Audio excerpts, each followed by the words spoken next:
What's going on, my Cardano friends? It is your friend Jack here. In today's video, I want to explain why I believe Cardano NFTs are built for mainstream adoption. So, Cardano NFTs. Now, you may be new to Cardano NFTs.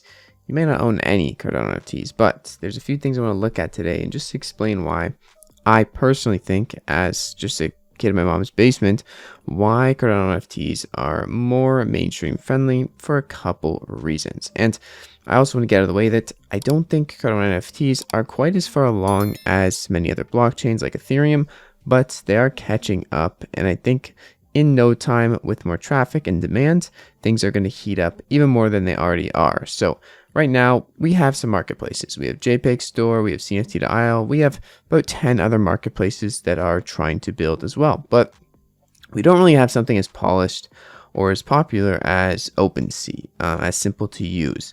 And we are getting there with JPEG Store, CNFT to IL, and other places. But mainly, I want to look at why in the future that these things will progress, right? They'll progress naturally, but something that is very concerning for an average user is fees, right? The average user cannot use Ethereum. I can't even use Ethereum.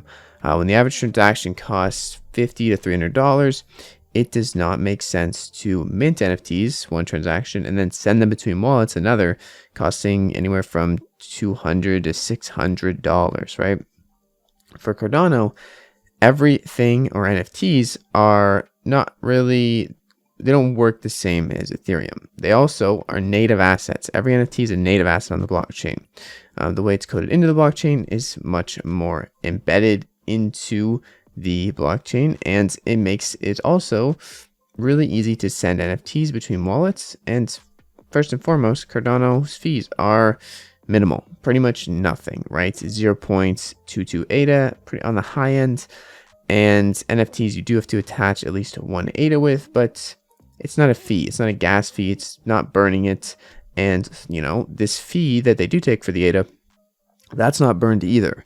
The gas from ADA fees goes back to the network, funds the treasury for development, and goes to staking and rewards. So those two things alone, going towards something rather than burning, to me is better. And also, the fees are going to stay relatively low because they're easy to adjust. Also, if we take a look here, you can see the evidence, right? There's too many fees on Ethereum for it to be feasible. 45 million in the past 24 hours with 10 billion of volume. So we have a fifth of that volume here, and a lot less than a fifth of the fees. 53,000 isn't even close to 1/40th of the fees. So it is extremely cheaper, and it's also more energy efficient, being proof of stake and using the nodes for Cardano that you can run on are super easy to run. They don't require a supercomputer, and things like Bitcoin's hash power, being on Cardano, proof of stake, and the way the network works,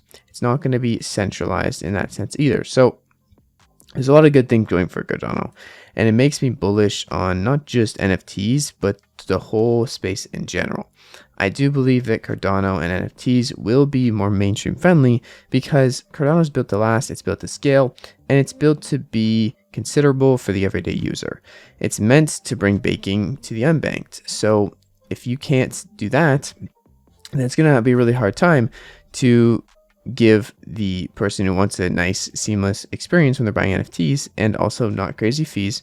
It's going to need to match up with banking the unbanked. If you can provide for the banking the unbanked with low fees or almost no fees and scalable transactions, then I'm pretty sure you're going to be able to do it with NFTs, which is why I think we are going to be able to pretty much instantly trade NFTs for little to nothing, especially when Hydra rolls around. And even right now, it is very smooth on JPEG Store, CNFT to IL, and the fees are non-existent.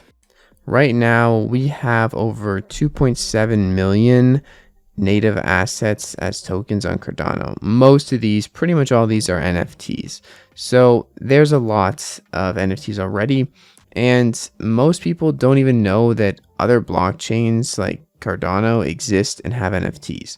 Most people think, or they don't really know even, that NFTs are mainly on Ethereum and they're not really on all the other blockchains. But that is going to change when people realize that, hey, I want to get into this NFT thing. Oh, Ethereum costs $50, $200 for me to buy an NFT just in gas.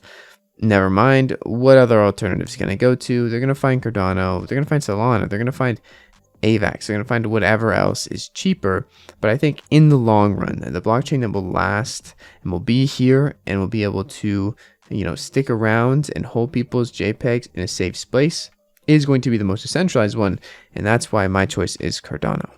Anyways, that's it for the video today. I didn't want to bore you, but I just wanted to point out that I do think there is a lot of things going for Cardano that make them a great platform for NFTs and the everyday user.